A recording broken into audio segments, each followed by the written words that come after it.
Throughout the centuries, one of the most common execution methods used was hanging. This was done in different ways inside of different lands and countries. For example, after the Second World War inside of Czechoslovakia and Hungary, pole hanging was used rather than a traditional gallows. This saw the condemned being taken to a pole or a post, and they were then hoisted into the air by a chest sling, and the noose was passed through a pulley system at the top and bottom of the pole, and when the sling was released, the executioner helped bring death to a victim within a minute. The gallows were more commonly used, in which specific drops were used. For example, British executioner Albert Pierpoint was known for using the long drop, and he calculated the drop needed to snap the neck of the condemned.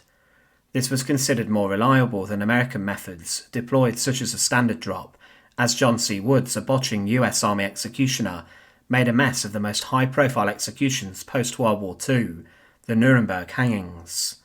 But inside of America there was an execution method which, instead of plunging someone through a drop, they went high up into the air. Welcome to the fortress. Today we look at the upright jerker, and as always, to support our channel, please make sure to subscribe. The upright jerker, as an execution method, emerged inside of America, and it was used throughout the 1800s and 1900s as a variation on hanging. It was a device which was aimed to replace the gallows, and instead of going through a drop on a scaffold platform, then the point of the upright jerker was to send the condemned into the air. There was a number of shocking hangings which went terribly wrong throughout the years. For example, the execution of Black Jack Tom Ketchum. The cowboy and outlaw was arrested and was condemned in public by hanging in Union County in April 1901. But the execution went terribly wrong, as the executioner used a rope that was much too long, and the result of this was that his head came off as he plunged through the gallows. One witness to this said, "He walked firmly up the steps, saying as he went up, 'Dig my grave deep, boys.' Stepping upon the trapdoor, he asked for the black cap, and it was placed over his head, but it had to be removed to permit the rope to be placed on the neck. And whilst this delayed somewhat, he became impatient and said, 'Let her go, boys.' The sheriff cut the trigger rope with a hatchet, and his body shot down, with all its 215 pounds of weight. Everyone within or without the stockade held their breath, and their hearts gave a great bound of horror when it was seen that the head had been severed from the body by the fall.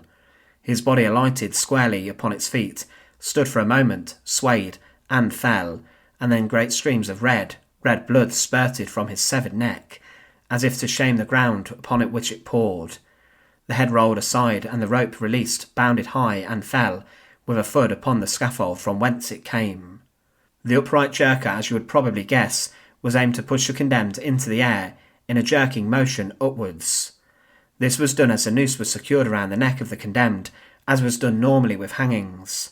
However, rather than the condemned being plunged through a trapdoor, through a scaffold, with the release of a platform underneath them, there was a system of weights and pulleys that was released, which would send the condemned into the air, and the aim of this was to instantly snap the neck of the condemned in a quicker manner, and to prevent botchings occurring like as in what happened to Black Jack Ketchum. However, the warden of Connecticut's State Prison obtained a patent in June 1895 for the creation and use of an automatic gallows, as in the upright jerker device. There were executions using this style gallows that occurred in the States, in different places including Connecticut, and specifically Gerald Chapman, a murderer, was executed on the jerker. Chapman was known as a gentleman bandit, and he was the first criminal documented in the press to have been public enemy number 1, and he lost his life on the device. But in terms of its effectiveness, it did not really work to snap the neck of the condemned quickly, in the manner that was intended. Instead, the victim would be hoisted up into the air, the noose tightened around the neck, and they would then be strangled in mid-air, left kicking and struggling for sometimes minutes until death came. One man who was executed in 1860 on the device, a man named James Stevens, suffered a botched execution. When the upright jerker was released and the weights flung him into the air, his neck did not snap, and it was documented that he was left contorting, struggling, and gurgling until the life was choked out of him over a number of minutes.